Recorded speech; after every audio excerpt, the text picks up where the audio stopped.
তো চলো আমি বিস্কুটটা খাই, খেয়ে একটু শুবো, তারপরে আবার মেয়েকে পড়াতে আসবে।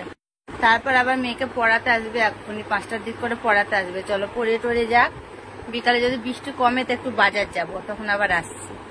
বাজার গেছিলাম, বাজার থেকে বাড়ি চলে এসেছি। চলো কি কি বাজার করছি সেটা দেখা। আর আমি না এই বৃষ্টির কারণে আমি বেশি বাজারে কিছু শেয়ার করিনি তোমাদের সামনে, প্রচন্ড বৃষ্টি পড়ছে। কিনে নিয়ে এসছি এখানে, দেখো দাদা, এই যে বড় বড় সাইজের কলা কিনে নিয়ে এসছি।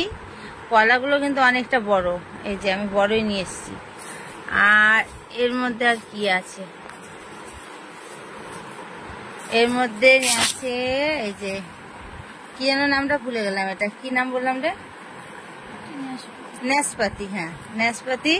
আর এর মধ্যে আঙুর আছে, এই যে এই আঙুরগুলোতে আবার দানা দানা থাকে।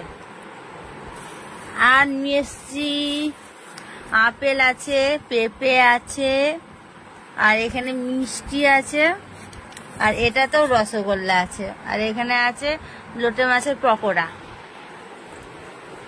আর বাইরে আছে ইলিশ মাছ আর পনির আছে, ওটা পরে দেখাচ্ছি তোমাদের। আগে চলো খাই, লোটে মাছের পকোড়াটা ঠান্ডা হয়ে গেলে আর ভালো লাগবে না।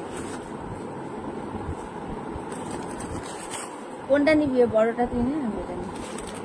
ধর, এই যে লোটে মাছের পকোড়া,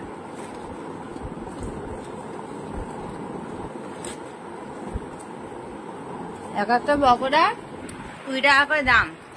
আর 20 টাকা দিলে 500 মাছ হয়ে যাবে। এই 40 টাকা দিলে 500 মাছ হয়ে যেত। বাড়িতে এসে ভেজে খেলে কতগুলো হতো বলো তো।